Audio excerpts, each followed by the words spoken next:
record right now. Let's go. All right. How's everybody doing tonight? I know I hear the music. I hear everybody hyped up and pumped up. So I'm excited for everybody tonight. First and foremost, I want to thank Chen for allowing me to come on the platform, to bless you guys and step into the community to give you guys some important information. It's very, very rare that you get an opportunity like this to step in and find out about some funding, because we all know the most important thing about your business to have growth and to grow is to have funding, right? So sometimes when we start our businesses up, we always think about, oh, I got to get the right business name, right? Oh, I got to get the right business location. Oh, I got to get the right personnel or the right associate and salesperson to help me out with my business. But then when we go back to look about the funding, we've realized that we didn't set our business up properly with the proper structure to get the proper funding, right? Sometimes we put the cart before the horse and we don't realize it until it's too late or it's too past going to a point where now we have to come back and revisit the way we set up our business so we can get the proper funding. So now, I know we got a lot of people out there from a lot of different places, right? And I want to tap in and make sure that everybody's on board and everybody is understanding what I'm saying. So if anybody's on the call right now and you know that your business needs some type of funding to survive, I want you to type a 1 in the chat. So I want to know who I'm talking to out here. I want you to type a 1 in the chat if you know that your business is in need of funding. Good. Okay, awesome, guys, awesome. So the next thing I want to know is, and I want to talk to everybody, is this. If you paid somebody to set up your LLC, I want you to drop a number 2 in the chat. If you paid somebody to set up your LLC besides yourself, I want you to drop a number 2 in the chat. I want you to drop a number 2 in the chat. Good. Okay. So here's the thing. When you pay somebody to set up your LLC, sometimes you don't know how they set up your LLC. Did they set it up properly? And let me just give you an example. So now this is the portion of the presentation that you want to make sure you got a pen. You want to make sure you got a pad, because I'm about to give you some information that's going to change your life, right? So the first thing is this, guys. When you have an LLC set up, whether if it's you doing it or whether if it's somebody else doing your LLC, the most important thing you have to understand is that banks have something called red flag names. I want you guys to write this down. Red flag names. And I'm going to break down what that means, right? So I'm just going to put in the chat so you guys understand a red flag name. So a red flag name means this. Your industry is a high risk industry, right?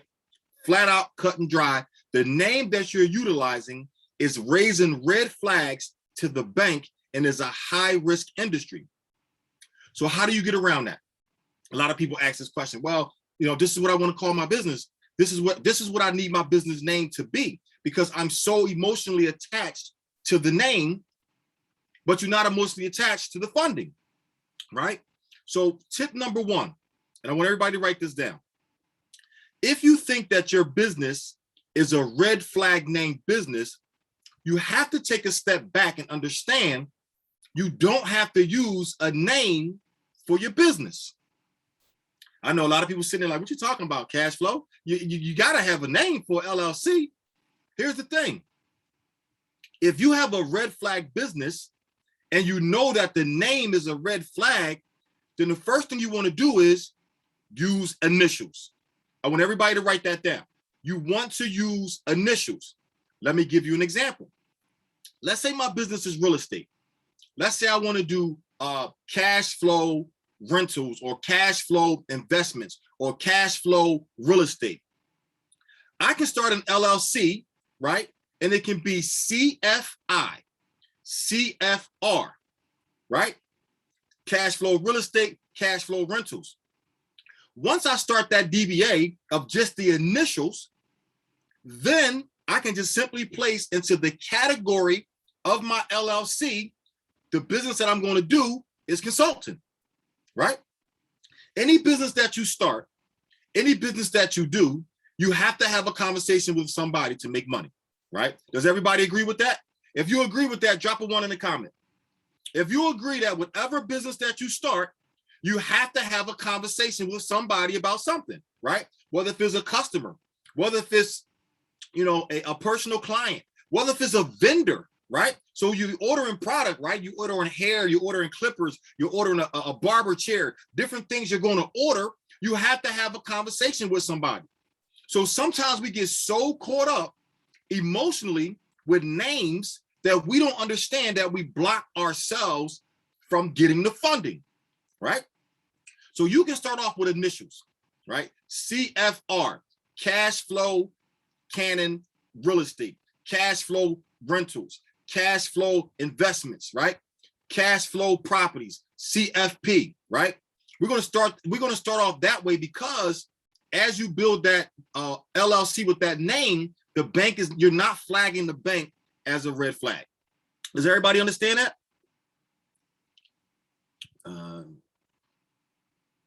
If I don't say anything else, I schooled us. Absolutely. Absolutely, guys. Listen, we're just getting warm. Chin told me to come in and light it up, so that's what I'm going to come do. I'm going to come light it up. We just getting warm. That was just the first nugget for the night, right? So that was the first jewel that I'm going to drop tonight. So now let's get started, y'all, right? So now we have the initials with the LLC. Here's what's next. The next thing up is this. You're asked about your address. So now a lot of times we start LLCs before we get the actual brick and mortar, right? So if you open up your barber school, if you open up your salon, sometimes we get the LLC before we get the brick and mortar. And here's where we go wrong. Here's where we go wrong. We use our home address because, again, we're so emotionally attached that, I live in a condo. I live in a house on the hills. I want to put my address there. No, you want to get a virtual address.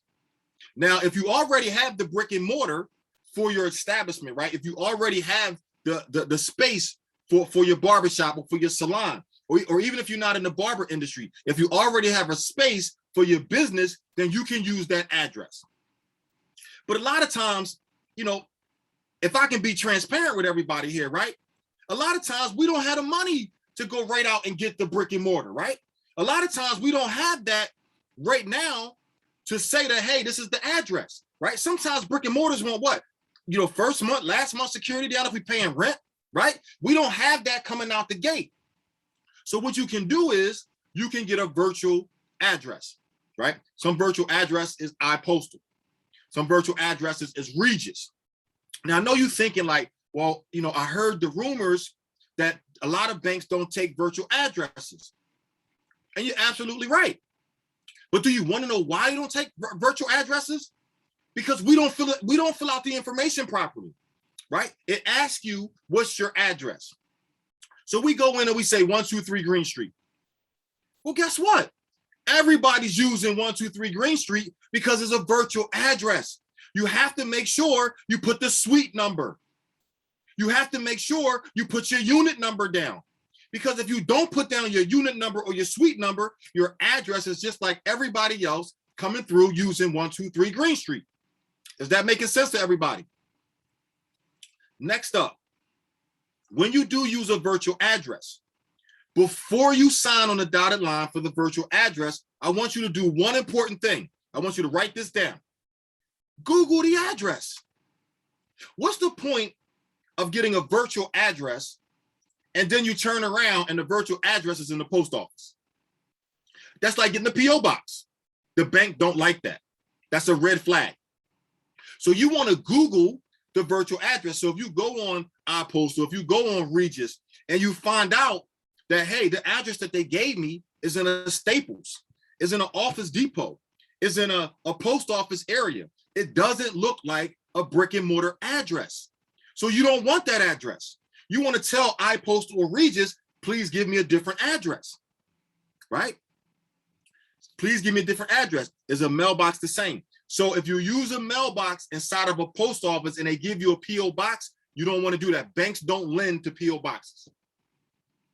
Banks don't lend to P.O. boxes. You want it now inside the virtual address. the facility, you may have just a mailbox there, but your physical address is going to say 123 Green Street, 123 Fast Street, 123 Red Street, right? It's not going to say P.O. Box 1957. You want to stay away from the P.O. Box 1957 addresses. You want a physical address, because when the bank Google search your address, is going to show a physical building, right? Can I use my other business address? We're going to get there. We're going to get there, right? So you want to be able to Google the building so the building looks like a building, right? You don't want to use an address that it looks like something else besides an office building. You don't want to use your home address because when they pull it up, it looks like your house, right? So the bankers say this: you want business funding, but you're working out of your house, which isn't a bad thing. But instead of us giving you $50,000, we're going to give you 10. Because we don't believe your expenses are as high as you're saying they are, because you don't have a brick and mortar. You're working out of your house, right? So with the virtual address, now you're showing them a business expense. I want you guys to write this down. With your virtual address, you're now showing them a business expense. Is that making sense? Next up, get you a business number. Don't use your personal number for your business. Get you a business number. One of two things. One is going to give you a peace of mind, right? When you're off work, you can always shut that phone down so it can go to the voicemail, or you can forward that phone to another phone. But when the bank is asking you for the application, what's your home number, what's your cell number, and what's your business number? Let me repeat that. What's your home number, what's your cell number, and what's your business number? The biggest mistake we make, we put the same number on all three columns. You're not showing yourself as being an entrepreneur business owner. So let me give you some tips. Here's how we're going to resolve this situation, because we don't do no problems, right? We only do situations, and every situation has a solution, right? So let me give you the solution to the situation. Here's the first thing. You can get a Google number, but be very careful with using a Google number. You want to make sure if you use a Google number that you want to go in and take off the pre-recorded Google message. You know, sometimes you call the Google number and say, you've reached the Google voicemail, or you've reached the Google answering service. Please leave your name for such and such. We don't want none of that going on. So you want to turn off the Google pre-recorded so it rings directly to your phone, right? Or it goes directly to a voicemail, and you can leave a professional voicemail that's representing your business. That's the first rule of thumb. The second thing is you can simply get a 1-800 number, right? Now, a 1-800 number is probably going to cost you some money, but here's where we go wrong. You don't get a 1-800 number to give out. You're not giving this number out to your clients. The 1-800 number is strictly for the bank for funding. That's it. Now, I know you got to pay for it up front. You're thinking like, this is like $30, $40 a month. Just get it for 30 to 60 days, get the funding you're going to get, you can shut the number down, right? That's the 1-800 number. You can get a grasshopper number. Same thing. It's a little bit cheaper, right? And all you have to do is make sure it doesn't represent and say grasshopper, right? One of my favorites is what I do is, and you can put an asterisk next to this. Everybody on the call, hopefully everybody on the call, has a smartphone. If you got a smartphone, drop a 1 in the comment. If you got an iPhone or even an Android, if you have a smartphone and you don't got a flip phone, you don't have a brick phone, I want you to drop a 1 in the comment. If you don't have a smartphone, drop a 2 in the comment. I'm about to give y'all a jewel. Okay, good. So we got a whole lot of smartphone users in the building. Watch this, guys. It's gonna blow your mind. If you have a smartphone, no matter what services that you have, you're going to call your service provider and you're going to say to them, hey, I was on a Zoom last night with Chen, and he brought this guy on named Cashflow Cannon, and he said something to me about a digital SIM. I want you to write this down, digital SIM. You're going to call your cell phone carrier and you're going to tell them, hey, turn on my digital SIM. What does that mean? Let me unpack this for you. Every smartphone has a digital SIM inside the phone that you can carry a second number on outside of your primary number. Let me repeat that. Every cell phone has something inside of it called a digital SIM that you can turn on. That's a secondary number that's outside of your primary number. Yep, better believe it. And guess what, guys? You can call them and say, listen, I would like to turn on another number. And you might got to pay for data if you want data on that particular number. But if you just strictly want a number, it might cost you $15, $20, right? It might cost you $15, $20. But guess what you got now?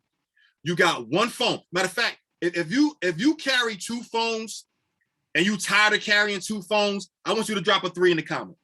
If you carry two phones and you tired of carrying two phones, drop a 3 in the comment. Because I just changed your life. I just right now changed your life. And guess what? I'm about to give you the sauce. Let's say you have AT&T as your primary phone. And you're like, you know what? AT&T, is not that, the reception isn't good when I'm in a certain place. Now you can turn on your digital SIM and call Verizon and get your second number. So now you can have a phone with AT&T and Verizon on it. So now, if AT&T service sucks in a certain area, you can now tap into Verizon on the same phone in your hand, the same instrument of a phone. And I know some people thinking like, well, how do you identify who's calling you and from what number from the other number, right? I'm way ahead of you guys. I got you covered. So now, when somebody calls you, it's either going to come up P for primary or S for secondary. When somebody calls you, it's going to come up P for primary or S for secondary, right? And then you can go inside the phone and you can change the description. So for me, for my personal line, I got P for primary. My second line, I have C and C because most of my businesses are C and C something, right? So it has C and C. So when somebody calls me on the business line, it comes up with C and then the phone number.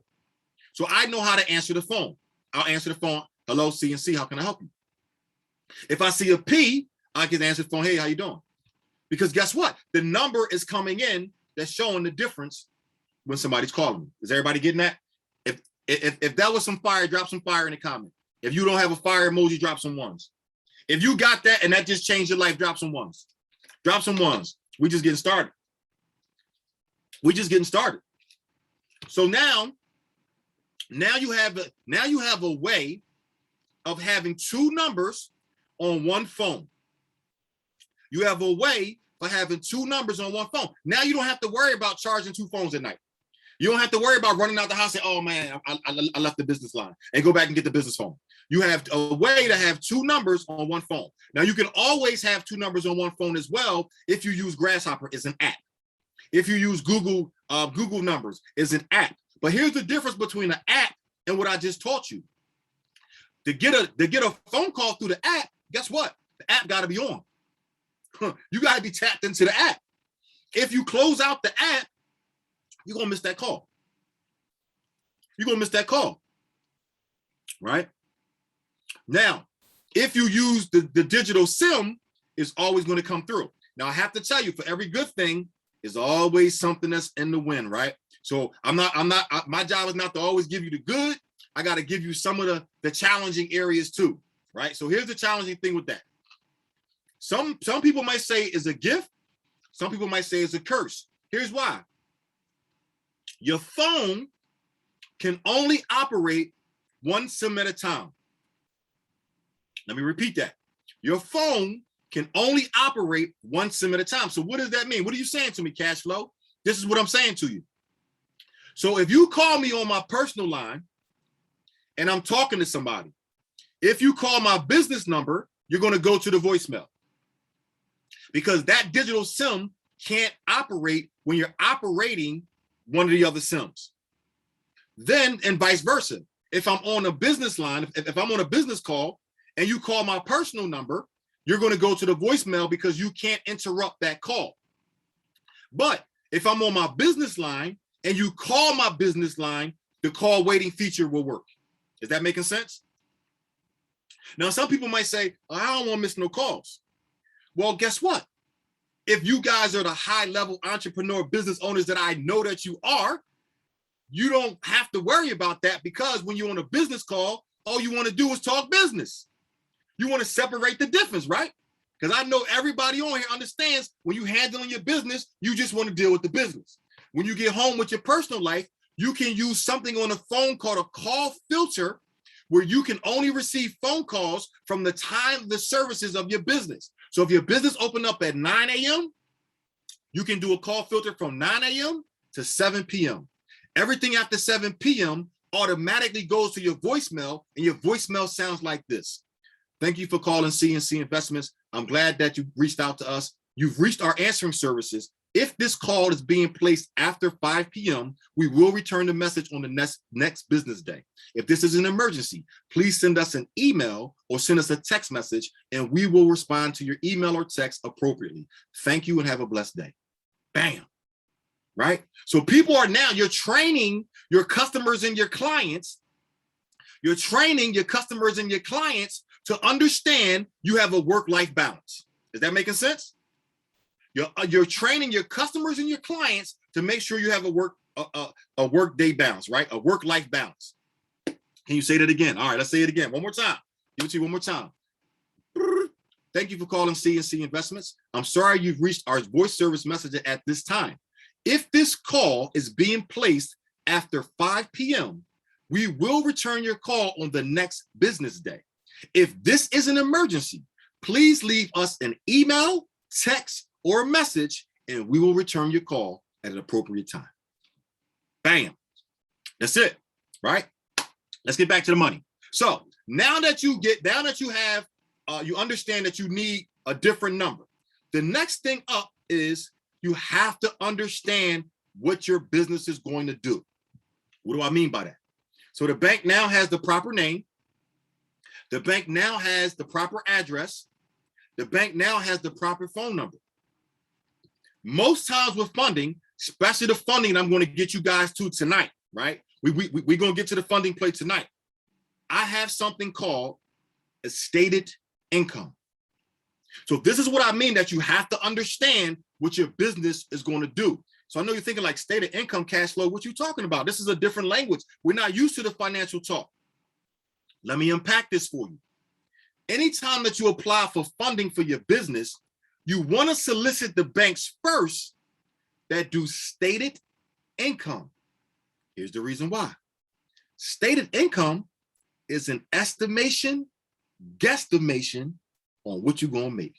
Oof, I think I said something. I don't know if y'all picked up on that. I need you to drop some fire in the comments. If you picked up on that, drop some fire in the comments. If you didn't pick up on it, I want you to drop a number 2. I want you to drop a number 2. If you picked up what I just said, drop some fire in the comment. If it went over your head, I want you to drop a number 2.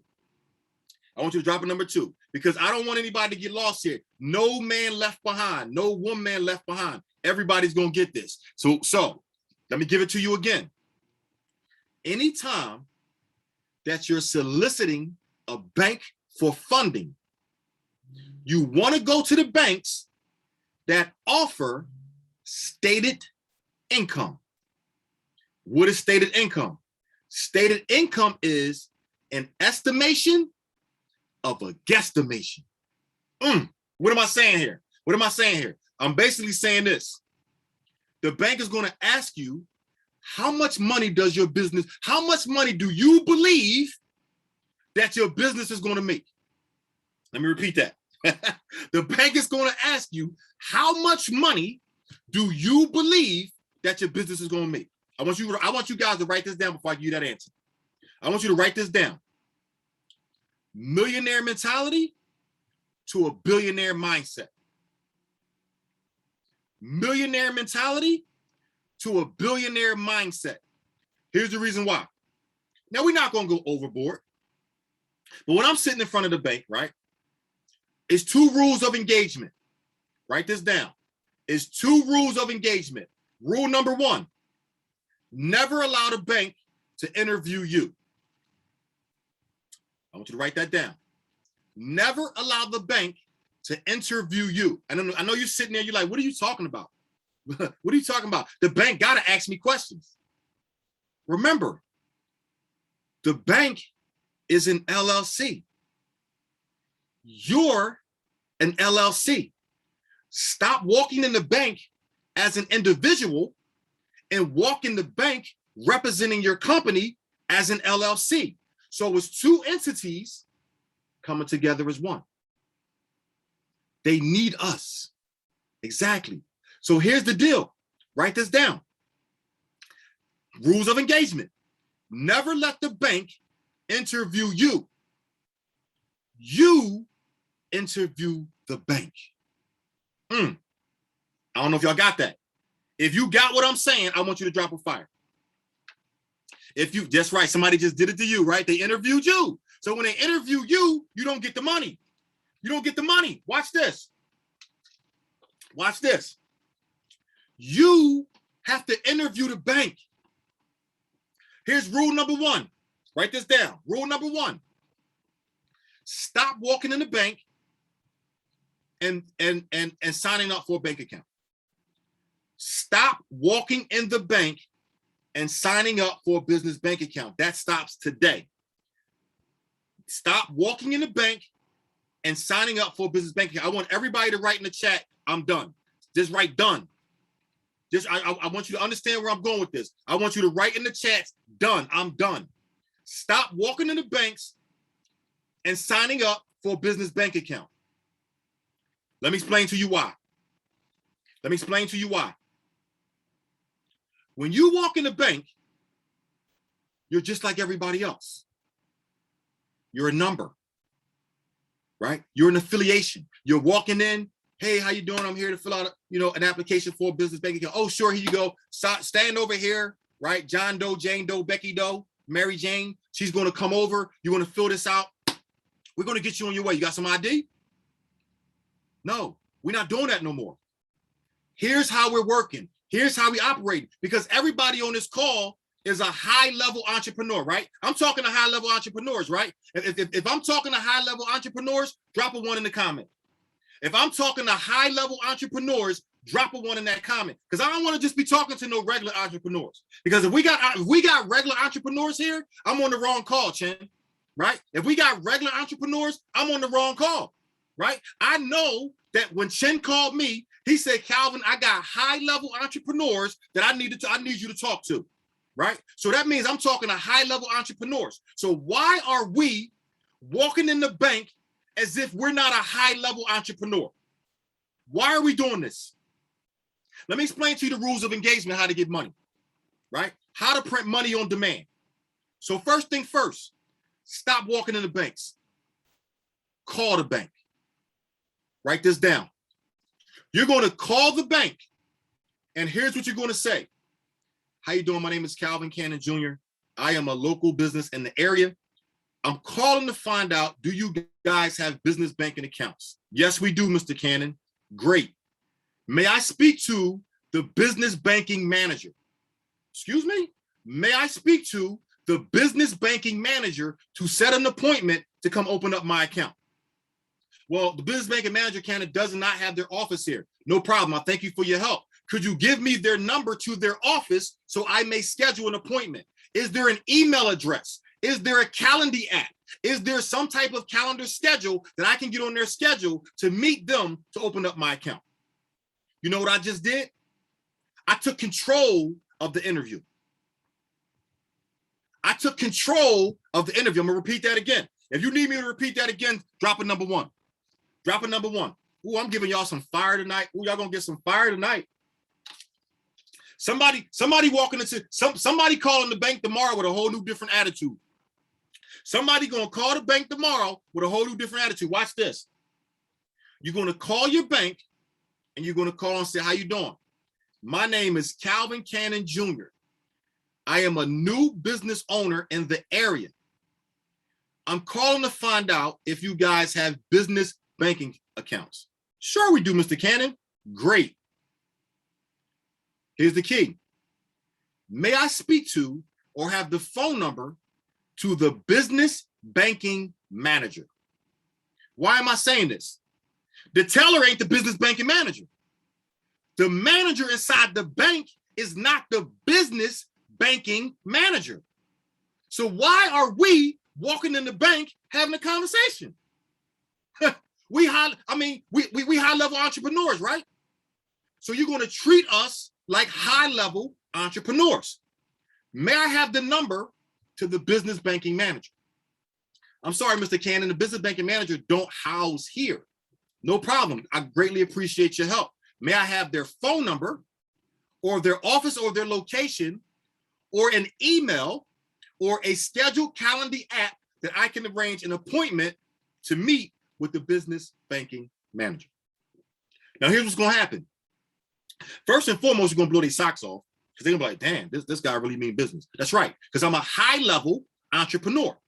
Number two, they're going to say, well, is there anything I can help you with? You know what? You probably can, but right now, I would like to speak to the business banking manager because the questions that I have, I would like to direct them to that particular individual. They're going to tell you, no problem. Here, the person's name is Mary Jane. Here's her number. Thank you. You're going to call Mary Jane up. Hey, Mary Jane, how you doing? My name is Calvin Cannon Jr. I called the local branch and I spoke with Mr. Jonathan. He was a great guy. I greatly appreciate him giving me your number. I would like to schedule an appointment with you to open up my business account. Well, Mr. Cannon, you know you can open it up online. I'm very well aware of that. I'm very well aware of that. However, I would like to sit down and talk to you because I have some questions. Are you available for me to schedule an appointment? Yes, Mr. Cannon. Where would you like to schedule your appointment? So what did you do? One, you struck a nerve. Two, you made them understand we're going to have a level of respect here. We're going to have a level of respect here. I'm giving you my money as a service. I need you to understand as a business owner, I'm going to need that same respect back. I'm going to need that same respect back, right? So now Miss Mary's going to say, Miss Mary going to say, yes, Mr. Cannon, we can meet next Friday about 10 o'clock. Great. I want you guys to write this down. Here's the next move. Here's the next play. Here's the next play. Early is on time. On time is late. And late is unacceptable. Write this down. Early is on time. On time is late. And late is unacceptable. So what am I saying? If Miss Mary said to be there at 10, you need to be there at 9:30, 9:45. If Miss Mary said to be there at 10, you need to be there at 9:30 or 9:45. Is you with me? If everybody with me so far, drop a one. Drop a one. But I'm going to show you how to get to the money. All right. So next up, when you get there, here's a few things you want to know from Miss Mary. Write this down. Here's a few things you want to know from Miss Mary. First thing is this. How you doing, Miss Mary? I want to thank you for taking the time to speak with me. I want to thank you for taking the time to speak with me. I know you have a lot of things going on, and I just want to thank you for taking the time to speak to me. Miss Mary, I am a local business owner. I'm not new to my business, but I'm new to coming to your bank. Is there any perks and benefits for a new business owner for opening up a new account? Write this down, y'all. Is there any perks or benefits for a new business owner opening up an account? What are we asking, Miss Mary? What you gonna offer me? What are you gonna offer me, Miss Mary? Now, Miss Mary's probably gonna say, Mr. Cannon, at the time right now, we don't have anything. Great, because guess what? We're prepared for that answer. Because here's the next question. I'm sorry to hear that, Miss Mary, but I have a question for you. Did you recently just have a program that recently ended, and or is there something coming up in the future that I can be grandfathered in today if I decide to sign with your bank? I think I said something. I think I said something. Do you have something that just ended, and or do you have something coming up, promotion, for new business owners signing up that I can be grandfathered in if I sign with you today. Are you getting this? Are y'all getting this? I want you to drop a 1 if you're getting this. Drop a 1 if you're getting this. Here's where we go wrong. How bad do you want my business? You got that right. So watch this, y'all. Hey, we just getting warm. We just getting warm, right? So Miss Mary's gonna say one of two things. Yes, we do, or no, we don't. No problem, Miss Mary. And listen, one thing I forgot to tell you guys. When you go see Miss Mary, have your pen and pad. Have your pen and pad. Have your pen and pad. And it doesn't even matter if you're not writing nothing down Miss Mary say. Scribble on that pad. Put something. Every time she answer you, go to your pad. What are you doing? You're telling her, not only am I listening and I'm hearing you, I'm writing down to reference back, because at the end of this interview, I'm gonna tell you what you're gonna say to Miss Mary that's gonna knock her socks off. All right. So watch this. So if Miss Mary says yes or Miss Mary says no, it doesn't even matter. It doesn't even matter, because your next question is going to be, okay, Miss Mary, so you don't have a program. That's great. Not a problem. Just wanted to make sure that I was able to take advantage of any opportunities as a new business owner, because I know the competition down the street is running a special. No problem, Miss Mary. I just wanted to see if I could take advantage of any opportunities as a new business owner and opening up a new account, because your competitor down the street has a different offer. Right? So I just wanted you to understand that, Miss Mary. That's okay. So, Miss Mary, just got a few questions for you that's beneficial to my business that I need to know so I can make a good decision representing my company. Remember, never talk about yourself. It's not about you. I think I just said something. Never say me or I. It's not about you. It's about your business. Remember, you're a high-level entrepreneur. You got to stop walking into these financial institutions talking about me, I. It's not about me. It's not about I. It's about the business. So Ms. Mary, I just wanted to ask that because I need to make a good decision for the company, right? For my business. I'm representing the business, right? Ms. Mary don't know if you're the owner, the co-owner, the CEO, the OFO. She don't know who you are right now. So that's how you have to carry yourself, right? So now let's get back to the interview. So Ms. Mary, just have a few questions that I would like to know to make sure that the business is in the right hands. First thing I would like to know, Ms. Mary, write this down, guys. Put a 5 asterisks next to this. Ms. Mary, do you guys have no documentation loans or credit cards?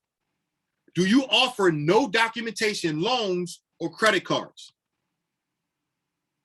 Ms. Mary's probably going to say yes. Ms. Mary going to say no. If Miss Mary says yes, if Miss Mary says yes, I want you to just lean back in your seat, take about 3 seconds, then you lean right back forward, because it's ball game now. It's ball game now. So what does that mean? No documentation loans and no documentation credit cards. That means, guess what? Everything you're about to tell them, Miss Mary, right now is all about stated income. Write this down, y'all. Everything you're about to have a conversation with Miss Mary from that question moving forward is all an estimation and a guesstimation. You follow where I'm going with this? So you ask Miss Mary, hey, Miss Mary, do you have no documentation, loans, and credit cards? If Miss Mary says no, not a problem. Your next question is, have you had this in the past? And are you looking forward to have this program in the future? And she's going to say, yeah, we did that before. Not really sure what is going to come back. Or yes, we do have the program coming up. May I get some literature for that program? Because that's what I'm interested in. Right? If Ms. Mary says, yes, we do have no documentation loans and we do have no documentation credit cards. Thank you, Ms. Mary. That's great, because your competition down the street has that as well. So, Ms. Mary, what credit score does your credit need to be to apply for those no documentation credit cards and no documentation loans? Now, Ms. Mary's going to sit back and say, well, I really don't know. To be honest with you, Mr. Cannon, I really don't know. That's fine, Ms. Mary, but here's the thing. You may not know, but you do have access to the underwriter who does know. So, Ms. Mary, is it possible if you can find that out for me and maybe get back to me within the next day or two? You know what, Mr. Cannon, I can reach out to the underwriter and I'm sure I can ask them a few questions. Thank you. The follow-up question is this. Ms. Mary, from your experience being at the bank, because it seems as if you've been here for quite some time and you're very, very good at what you do. From your experience at being in the bank, for your other applicants who have applied for this type of loan and the result of this type of loan, can you give me a range of the credit scores of approval rates that you've dealt with from your personal experience? I think I said something. We don't accept no, guys. No means next opportunity. When somebody says no, it means next opportunity. So when Miss Mary sends you an obstacle, we're going to duck, dodge, dip, and come back with another question. So when Miss Mary says, I don't know the answer to that, I'm going to find out from the underwriter, no problem. Now, Miss Mary, it seems that you've been at this position for quite some time, right? So for quite some time. So from your experience, because now we take the ownership out of her asking somebody else for her to answer from her own personal experience. Did y'all get that? If you got that, drop some fire. Well, I'm giving y'all some heat tonight. If you drop that, drop some fire. If you got that, drop some fire and drop some ones. I'm giving y'all some heat tonight. You're never going to walk in the bank the same again. All right, so you're putting the ownership back on Miss Mary, and you're going to ask her from your experience.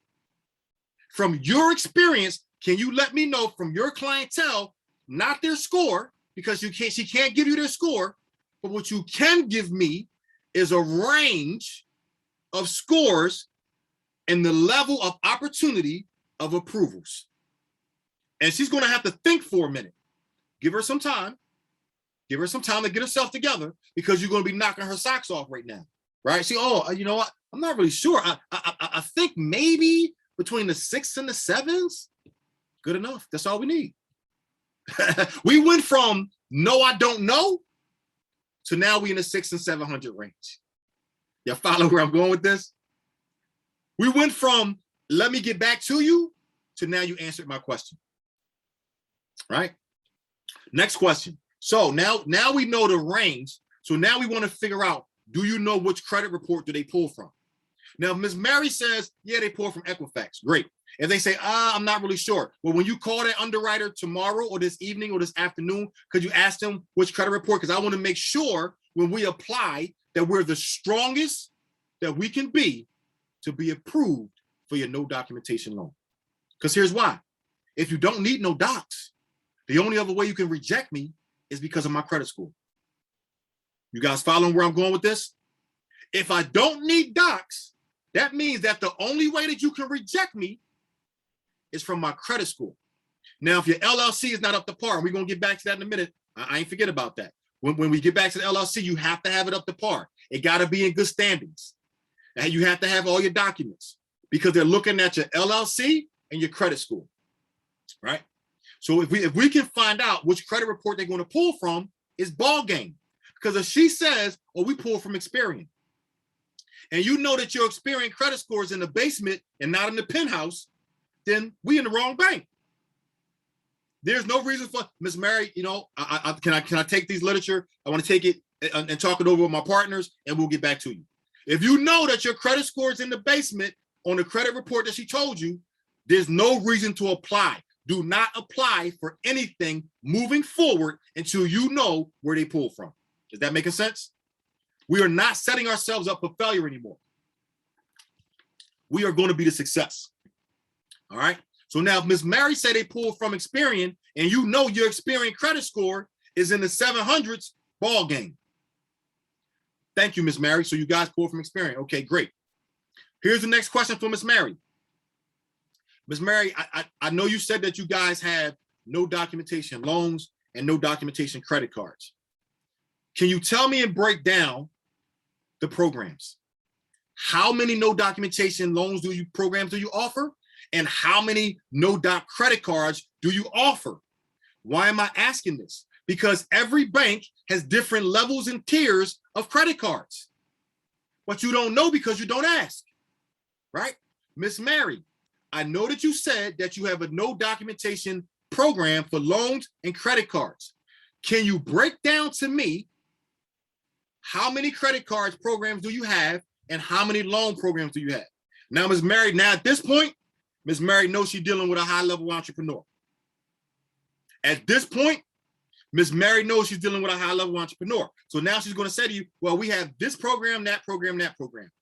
This is where you need to start taking notes, because she's going to break down each program, and you need to figure out which program is best for your business. Even if you're not ready to make that decision, and I'm going to tell you how to do that at the end of this, right? Just write down everything she says and always say this. Can you send me that in literature? Can you email that to me, or do you have a documentation that I can go back and reflect on? Make sure you get things that's written down. Once she gives you all the programs, oh, we got 3 credit cards, we got 4 credit cards, we got a gold card, platinum card, we got a beginner's card, we got a cashback card. All that sounds good. But write this down. Here's what you want to hear. We have a 0% interest card for 12 months. Write this down, y'all. We have a 0% interest card for 12 months. That's the golden word you want to hear. The next golden word you want to hear is, we have business credit cards with balance transfers with no points and no fees for 12 months. All the other fancy names they talking about, it sounds all good, but we're not tuned into that. I need you to tune into 0% interest and balance transfers. Everybody with me? If you with me, drop a 1. If you with me, drop a 1. I'm gonna get y'all to the money. We're gonna get to the money. All right. So now you want to make sure that they have these type of credit cards. Here's your next question to Miss Mary. Miss Mary, how many cards can I apply for at one time? How many cards can I apply for one time? Second part of that question. How long is my credit pull on file before you have to pull it again? How long is my credit score on file before you have to pull it again? Why am I asking this? Because if you can apply for all the cards at one credit pool, you can get 4 to 5 business credit cards with one credit inquiry. You can get 4 to 5 credit cards with one credit card inquiry. You might even be able to get 4 to 5 credit cards and some lines of credit with one credit inquiry. Don't let Miss Mary keep pulling your credit. For what? We're in the same bank. I don't know. Chen, I don't know if they ready, Chen. I don't know if they ready, Chen. Y'all want me to keep going? If y'all want me to keep going, I want somebody to write cash flow in the comments. Say, keep going, cash flow. I don't know. I don't know, Chen. Chen, is this too much? Chen, I mean, am I going too deep for him, Chen? Keep going. All right, y'all. So listen, let me repeat that for you. How many credit cards can I apply for with the one credit pool? Every bank will allow you to apply for things, and you can apply for multiple programs that they have. We just never ask, because we allow the bank to interview us and we're not interviewing them, right? So you got to understand this. If they're going to pull your credit, you need to get everything that you can get out of that one pool. So Ms. Mary, how many credit cards may I apply for? And how many loans may I apply for with the one credit pool? And she's going to say, well, we typically only like to apply for 2 or 3 at a time. No problem. How long is that credit pool on file before you need to pull it again? Because that's my time frame now. So now you control the narrative of the time frame. Because if Ms. Mary say you can only pull it, you can only do 2 or 3, you can only apply for 2 or 3 accounts, but we keep it on file for 30 days, no problem, Ms. Mary. I'll be back every Friday until that 30-day period is up. I'll be back every Friday until that 30-day period is up, and I'm going to apply for every product that you have that I qualify for. Y'all see where I'm going with this? This is the reason why when somebody get approved of a card, what do? They go to the next bank. Then they go to the next bank. Then they go to the next bank. We're not done with this bank yet. We're not going to the next bank yet until we get done with this bank, right? We're not going to just keep bouncing around the bank to bank. We're going to get there, but let's see what we can get here first. I want everybody to type in the comment, lemon. Everybody type the word lemon in the comment. Type the word lemon in the comment. Type the word lemon in the comment. Type the word lemon in the comment. Watch this, guys. Lemon makes what? Lemonade. Lemon makes what? Lemon meringue pie, right? We're not done with this bank until we squeeze what we can get, right? So we want to make sure before we go to the next bank that we got this one under control, all right? So now when she says to you, you can apply for 2 or 3 of the cards at a time, then we have a 30-day window before we got to pull again. And this is whatever bank, it can be Miss Mary, Miss Johnson, Miss Sue, right? Mr. Richard, if you're applying for a mortgage, if you're applying for a credit card, if you're applying for an auto loan, if you're applying for a student loan, whatever you're applying for, this principle works the same. How long is my credit being, how long the credit report that you pull is on your file before you got to pull it again? Because I want to take advantage of you taking advantage of me. Write this down, y'all. I want to take advantage of you taking advantage of me. If you pull my credit, I want everything that comes with that. Give me everything I deserve. Right? And you can ask any financial institution that question. All right, let's get back to it. So now Miss Mary is telling you that you can apply for the cards. Miss Mary already told you that is a no documentation situation, right? So now, once you tell her, well, I want to apply for these cards, here's the next thing. Miss Mary, what's the minimum deposit that needs to stay in the bank for a 30-day period? What's the minimum deposit? I want to take it. That's right. I want to take advantage of you taking advantage of me. What's the minimum deposit that has to stay in the bank for a 30-day period? Why are we asking this? Because a lot of banks don't tell you this. And it's in that very fine print sometimes that you have to have $1,000 at the end of the 30-day cycle period, or they're going to charge you a maintenance fee. Some banks have free checking. Some banks have, low minimum fees to have a business bank account. You want to know this up front. So when Mary says, you know what, you got to have $1,000 in the bank. Okay. Do you have any type of free banking products that I can sign up for right now? Because they do. But they also want you to deposit something to have in their threshold for their 30-day period. But you're going to be a high-level entrepreneur, and you understand that you may have an executive business bank account, a basic business bank account, and you might have an elite business bank account. If I had to have 1,000 for the executive and 2,000 for the elite, but the basic is free, well, guess what? We're building a relationship. There's no need for me to give you $2,000 when I don't even know what you guys are going to do for me yet. This is not a just take. You're going to have to give. So I want to know, what tiers of business bank accounts do you have before I sign up? And if you have something that's free, please give me literature on that. So now you have an opportunity to make a business executive decision based on the information that Ms. Mary is giving you about the bank accounts. She's going to tell you the minimum that has to be in the account. Everybody with me? If you with me, drop a 1. If you with me, drop a 1. Good. All right. So now we got the information that we need. We know where they pull from, but we're going to know the next day. We know about a range of the credit score of where we got to be. We know the dollar amount that we got to keep in the bank if they don't have a basic account. So now we can say to Miss Mary this. Miss Mary, it's been an honor and a pleasure to sit in your presence to have this conversation with you. Do you have a direct number that I can call you once I talk to my business partners to make an educated decision if your bank is the bank for me?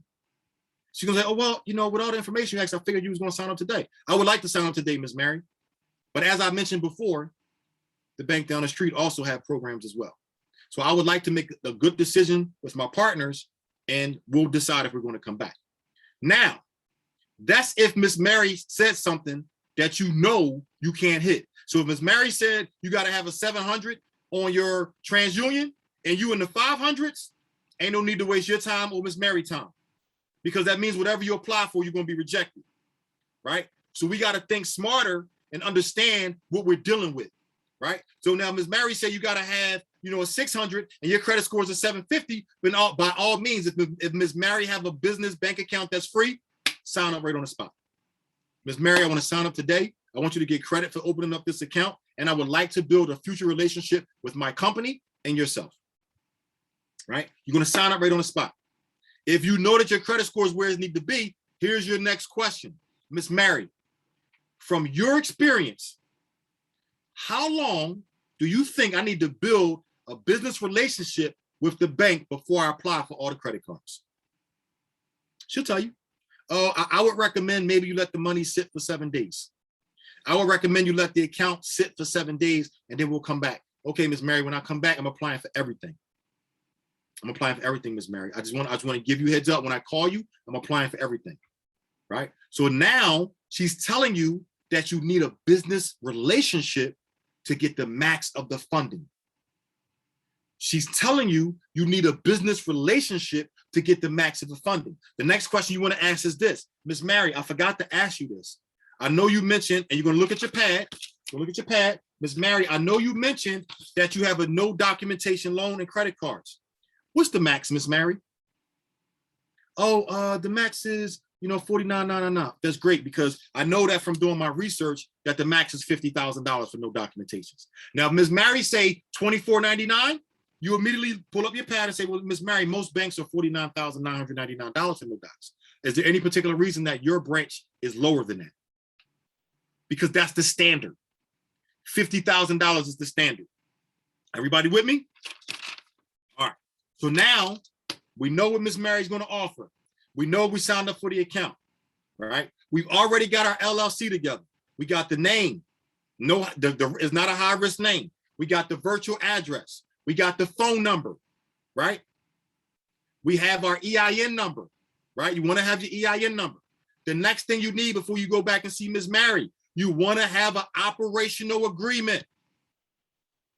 You want to have an operational agreement. What is that? The operational agreement basically is saying, hey, this is how we operate our business. You can Google it, operational agreement template. You can just fill it out, print it out, put it with your LLC documentations.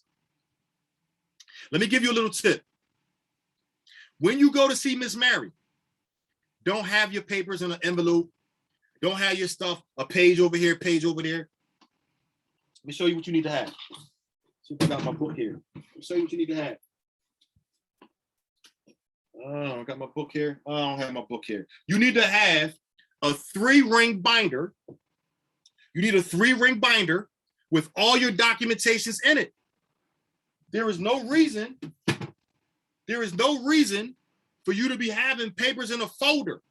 You want to have a 3-ring binder with all your documentations in it from your LLC.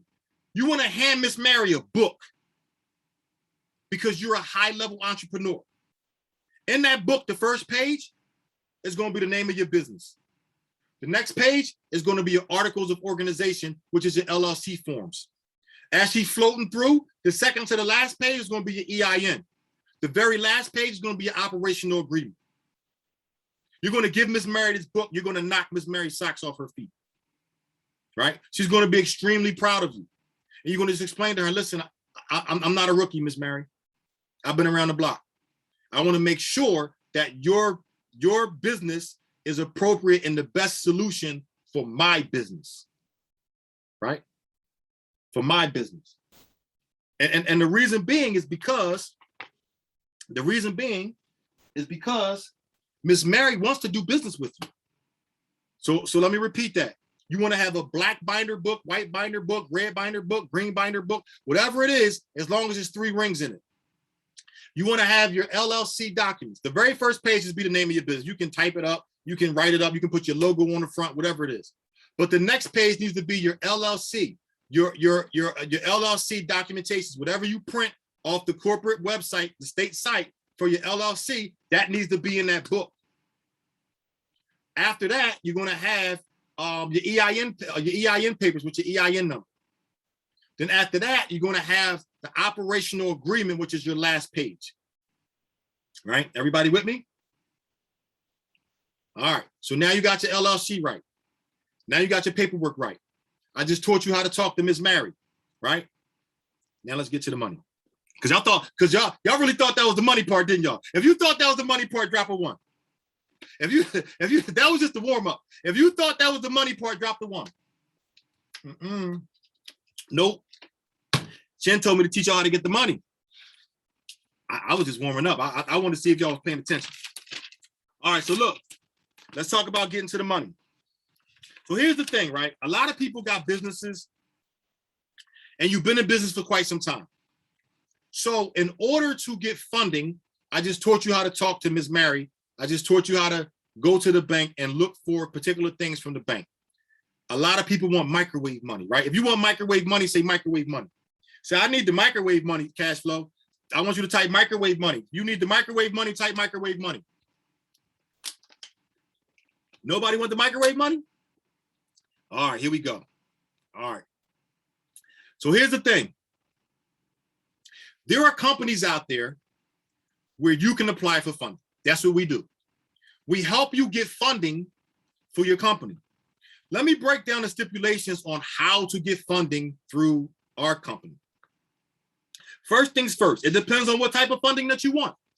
So if you say, you know what, I only need a few $1,000s, right? Then we take you through one program. If you say, you know what, I need about $20, $30, $40, $50,000, we take you through another program. So here's the deal. In order to get funding, one of the programs, you have to at least have a credit score of a 700. This is one of the high tier programs that we have. You have to have at least a 700, right? And you can get anywhere between $50,000 up to $250,000. Now, here's how this works, because a lot of people hear that and be like, oh man, all right, we're talking about the money. I want to get the money, but it sounds too sweet. It sounds too easy. It's not that it's easy. It's work. It's work. But here's the thing. You're going to get funding on your personal side, and then you're going to get funding on your business side. The reason why people say that is $50,000 to $200,000, because you don't know exactly how much you're going to get until they start the process, right? You might get a $20,000 business credit card from Chase Manhattan. You might get another $30,000 business credit card from Key Bank.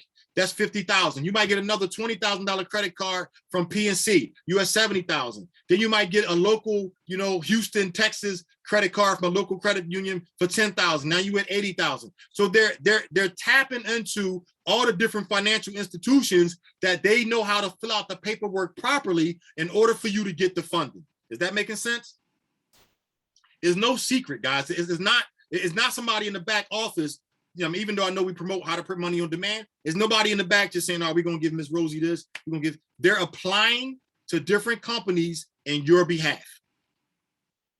So what happens with that is that if you go through the high tier where you have to have a 700, it takes about 60 to 90 days, and you'll get funding. Here's the payment process. They charge you 10% of whatever they can get. So if they get you 100,000, you're paying $10,000. You'll walk away with 90. Is that making sense to people? Right? So, you got to pay to play, right? I gave you the first step on how you can manually do some of the stuff yourself. But if you want the microwave money and you're like, man, I ain't got time to be talking to Ms. Mary. I ain't going through all that with Ms. Mary. That's too much for me and Ms. Mary. You can sign up to get funding. But again, the larger portion of funding takes about 90 days. But once it happens, they're going to charge you 10% of whatever they get you. That's the first lane, 700 credit score. Now, for my people, that's kind of in the middle, right? You hovering over, a 580 to a 620. You can also get funding, right? Now, this funding, your max is not going to be the 150, 250,000. Your max is going to hover over about 50,000 because the credit score is lower, right? Now, you can utilize this on a lot of people like, hey, you know what? I want to get into a mentorship. I want to get into a course, right? You can utilize this funding to get education. And if you get more than what the education price is, you can keep the change. Is that making sense? Now, there's a fee for that. So depending on what you're looking for with funding, the down deposit is $500, and then you go for the funding. And if you get the funding, it's 10% of the funding. So if you get, $10,000, they'll charge you $1,000, but the 500 is already 50% of the 1,000, so you only pay the balance. Is that making sense? If you get rejected, you will get 50% of the $500 deposit back. And the reason why they do that is because they have to do your paperwork. The paperwork is not free. They have to do your paperwork. So that's one area that you can do. Now, I know that was a little deep. You're like, oh man, you're talking a lot of numbers here. It's a little deep. But if you're interested in more information about that, I'll leave my information down below, and you can make sure that you reach out to me, and I can go over it in more detail if you're interested in microwave money. If you're interested in microwave money. And let me get back to helping you get the money without the microwave. And then we're gonna wrap this up because I know I'm holding you guys up a little bit. So, are there any other qualifications? Yes. So you have to have a credit score of a 580 to a 620 for the lower grade, and a 700 or above. And you have to have 2 years with one trade line of a max of $2,000. Let me repeat that, because I know somebody was like, what? You got to have 2 years of one trade line with a max of $2,000. So what does that mean? Let me break that down into regular terms. A credit card. If you got a credit card with $2,000 on it, or your max is $2,000, and you had that one credit card for 2 years, you in the game. You got a student loan, right? And the student loan is definitely over $2,000, and you've been paying your student loan on time, and it's been past 2 years, you're in the game. You got a Home Depot card over $2,000, and you've been using your Home Depot card and is in good standings, you in the game. You got a Macy's card, you got a Sam's Club card, you got any card that has any type of revolving balance on it is called a trade line. We've had those things in a 725, but a bankruptcy, we got to talk about that. So the bankruptcy is a discharge. If your bankruptcy is discharged, you might still be in the ball game, but I don't quote me on that. I have to do a little bit, just 3 years. Let me find out for that. I'll leave my information. We can have a conversation about that, because you probably can get some stuff, but I can't guarantee because of that bankruptcy. But I got to look into that with my team, and I'll see what we can do for you with that. So that's what a trade line is, guys. A trade line is simply something that you have that's a revolving credit. Don't let the big words fool you, right? And let me teach you something real quick. When somebody say something you don't understand, like if somebody say trade line, just tell them, listen, ask, what is that? What's a trade line? Make them break it down. Don't ever listen to a conversation that you don't understand because you're wasting your time. Make the person break it down. It's okay to say, I don't know what that is. I didn't know what a trade line was before. Somebody had to teach me, right? So don't ever feel like, I don't know what he's talking about. This is over my head. It's not over your head. Just make sure you ask questions. You see how I just broke down that whole interview process with Miss Mary, right? Miss Mary, one day Miss Mary gonna come work for me because she's gonna be so astonished on how I flipped the script of being interviewed to start doing the interviewing, right? So this is how you want to control your conversations. And if something you don't understand, ask. There's nothing wrong with asking. Let's get to the last bag. Does anybody have any questions about what I said? Because that's the easy part. I could have gave y'all that in 5 minutes, but I always like to give you the different options on how to get to different financial situations, and then how to get the microwave, and then how to do things on your own. Because if you think that you can handle it, you can always do the steps and the techniques to get the funding. Anybody have any questions before we get to the last portion? All right. Anybody still with me? Everybody still with me? Drop a 1. You still with me? Drop a 1. You still with me? Drop a 1. If this information is beneficial to you, drop a fire. Drop some fire if this information is beneficial to you. Good. Okay, I want to make sure I'm still talking to my high level entrepreneurs. I want to make sure I'm still talking to my high levels. All right, so look, let's get into the last portion of this, and then I'm gonna let you guys go because I know there's a lot of stuff on your mind. So here's the deal.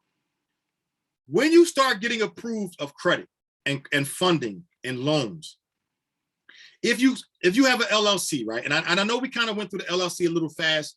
But at the end of this, I'm gonna tell you, I'm gonna give you guys my little sales pitch. You know, I always gotta have a sales pitch, right? So, but once you have your LLC lined up properly, and the bank that you solicit gives you funding, it feels better to go to a neighborhood bank or credit. Okay, I'm gonna tap into that.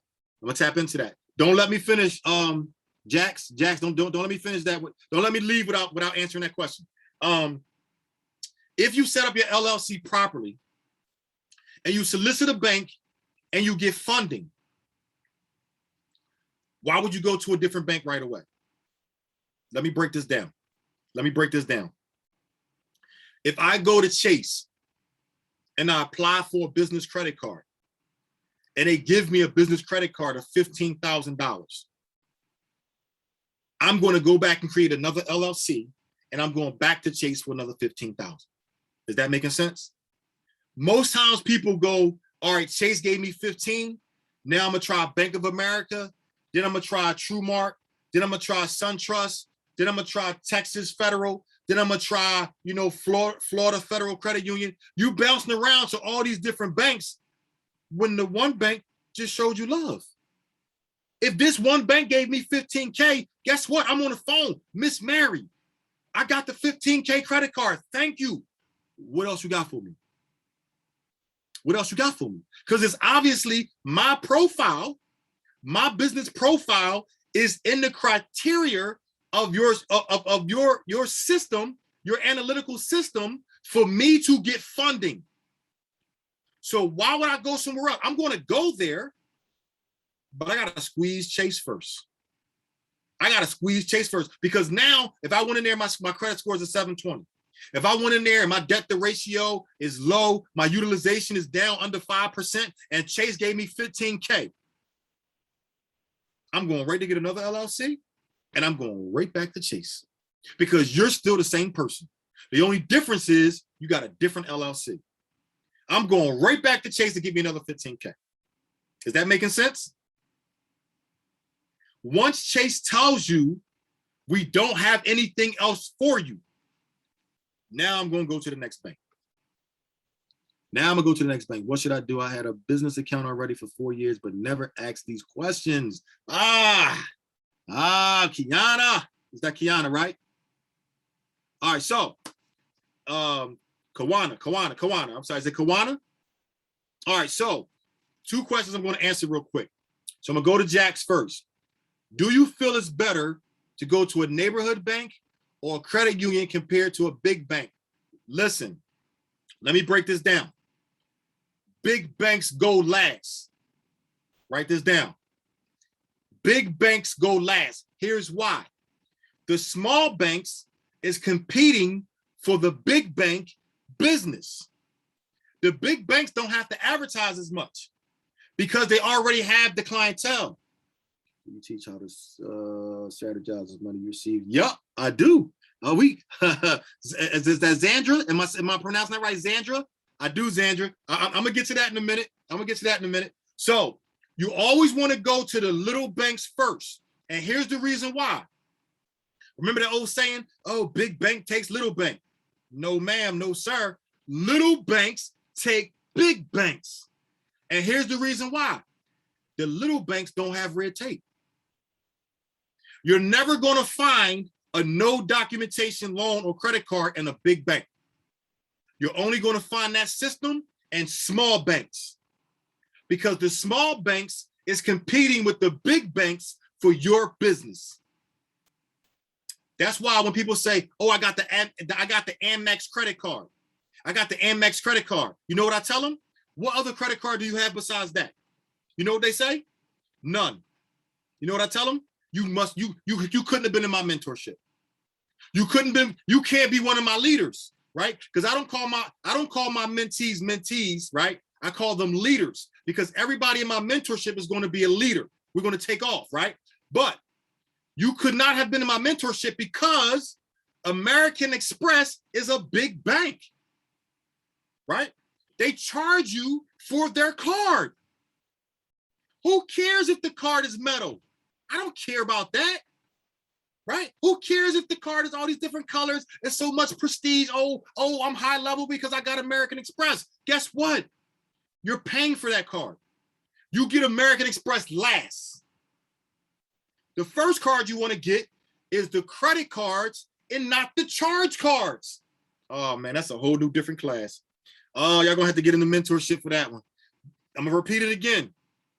You want to get credit cards before you get charge cards. Let me just break this down real quick and then we're gonna keep going, right? A credit card allows you to hold the balance for 30 days or more, right? You can carry your balance over. A charge card, the balance is due in 30 days. But I do teach a system. I can raise your credit score by using the charge card, but paying all of your bills, and you pay it at the end of the 30-day cycle before the interest kicks in. But that's a different thing. We'll talk about that later. All right. But you always want to go to the small banks first, and then you go to the big banks, right? Small banks has less red tape. Small banks have lower credit score opportunities to get leveraging of funding because they want your business. The big bank doesn't really care too much about if you come or you going, right? Because the big bank thinks that you need them. But in reality, they need you, right? They need you. All right. Hopefully I answered that question for you. The next question, what should I do if I had a business account already for 4 years, but never asked these questions you spoke about today? No problem. Call the bank tomorrow and say, may I speak to the business banking manager? You're gonna say, oh, you know what? I mean, you've been with us for 4 years. I know. I just got a few questions that I want to ask for the business banking manager. When you get to that business banking manager, you want to say to her or him, hey, I've been around for 4 years and I neglected my company not to ask particular questions. And I would like to know if I can take a moment of your time to ask some questions. And that's how you handle that. If you have an LLC that's mature, but you no longer have the brick and mortar, do you still renew the LLC? Can it still be used for a bank loan? Yes, as long as you still been filing taxes. As long as you still been filing taxes on your LLC. If your LLC is dormant or you closed it, you have to reopen it back up. Remember, you don't have to have a brick and mortar, right? You can use a virtual address. A virtual address will give you the same opportunity, right? And I think somebody asked earlier, how many businesses can you put on one virtual address? As many as you have. As many as you have, right? As many as you have. I'm gonna give y'all one more jewel. Make sure that did I answer everybody's question? And then I'm going to get into 2 major subjects and we're going to get out of here. All right, so here's the thing.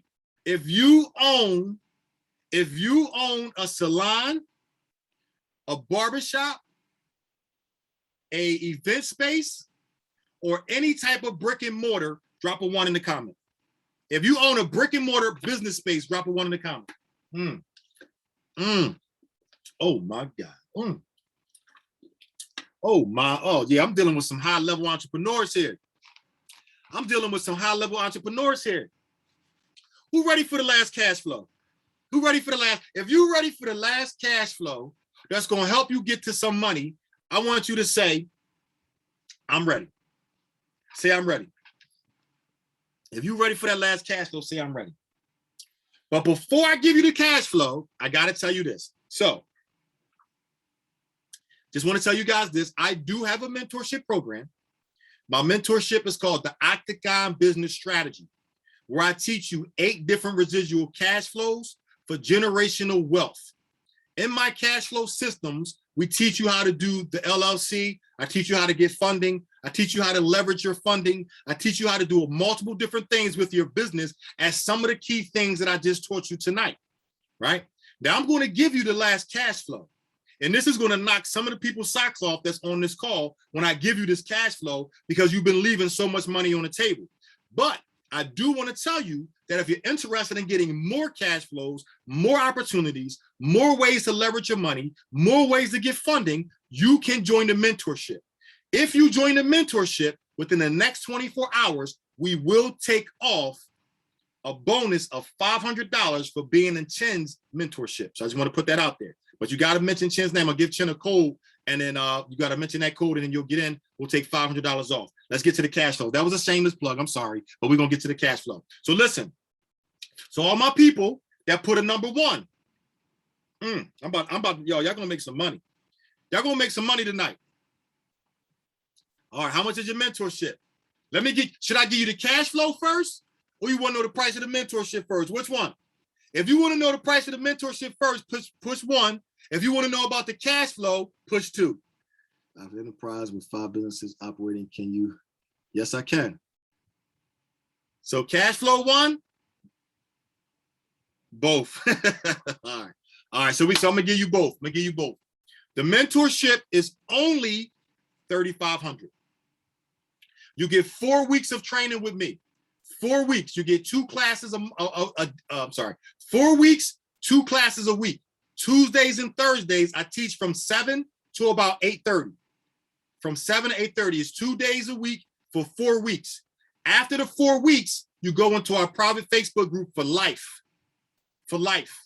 And then you have specialty calls every Wednesday to learn more techniques that I learned as I'm growing and learning throughout my mentorship journey. Now, I know a lot of people might say, man, 30 days with all that information you're giving me? What if I don't get it all? Guess what? I have a no man and no woman left policy. If you say cash flow, I hear what you're saying. I'm trying to implement what you're saying. I need another day with LLCs. I need another day with funding. Guess what I'm going to do? I give you a bonus 30 days inside of the mentorship. Shh. But it's only for people that's on this call. All right. So you talking about 60 days, 8 weeks of the sake. So the first month you're going to get the material. Then I'm going to give it to you again for another 4 weeks. So you make sure that you get it. But don't tell nobody. If somebody tells somebody, I'm going to have to stop doing it. Okay. All right. Let's get to the cash flow. Now watch this, y'all. And if you're interested in signing up for the mentorship, after I give you the cash flow, I want you to drop a 3 in the comment, and I'm gonna make sure I get you set up. So let me give you the cash flow, because y'all gonna love this one. Y'all gonna love this one. Everybody who typed the 1, who has some type of brick and mortar, you're leaving money on the table. Watch this. In every office, every salon, every venue, every brick and mortar place, you have a closet, you have a space in your facility that you're not using. Am I right? If I'm right about that, drop a 1 in the comment. Is there some place in your facility right now that you're not utilizing? I mean, it can be a small space. It can be a 12 by 12 space, right? A space. Watch this, guys. What have we been talking about? Virtual offices. You can go right now to Walmart, Staples, Home Depot, right?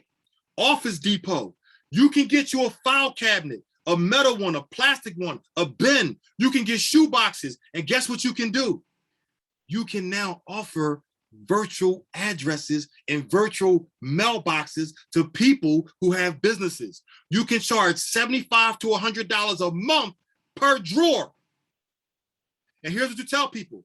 You looking for a virtual address? I'll allow you to use my business address, as your business address is going to cost you $100 a month. The only thing that you can do is have mail come here in the drawer. I'll call you when your mailbox fill up. You can come pick it up. You won't have a desk. You won't have an office. You can't hold no meetings. You can't do anything. I'm just giving you a brick and mortar address so you can utilize with your LLC, and we're going to hold your mail here.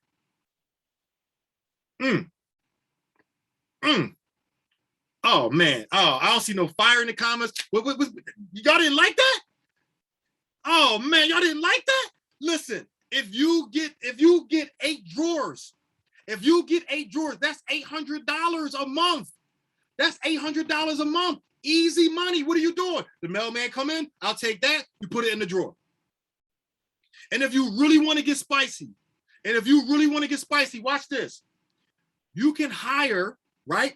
You can hire, a child, right? A young child that's good with like the smartphone. For an additional $25 or $35, we'll take a picture of your mail and we'll email it to you once a week for an additional $35.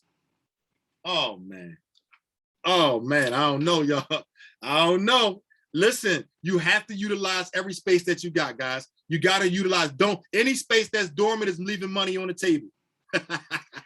Any space that's dormant is leaving money on the table, guys. Listen, did y'all get some fire tonight? Was that some value tonight? Somebody missed it. Somebody did miss it.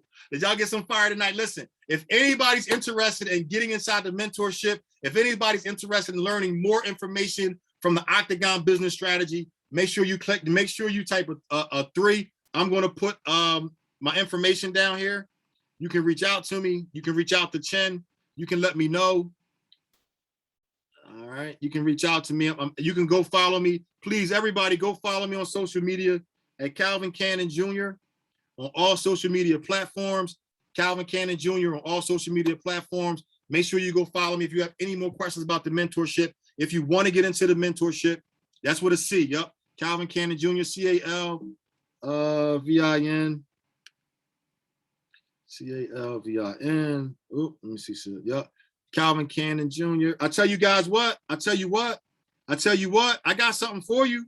Calvin Cannon Jr. I got something for you. How many people we got on here? We got we got a good number. I tell you what, we talked about the LLC, we talked about the operational agreement, right? The first, what is it? How many people in here? 53? The first 15 people that go follow me on social media, Instagram. If you go follow me on Instagram and you follow me right now, I want you to send a message in my DM and say this: operational agreement.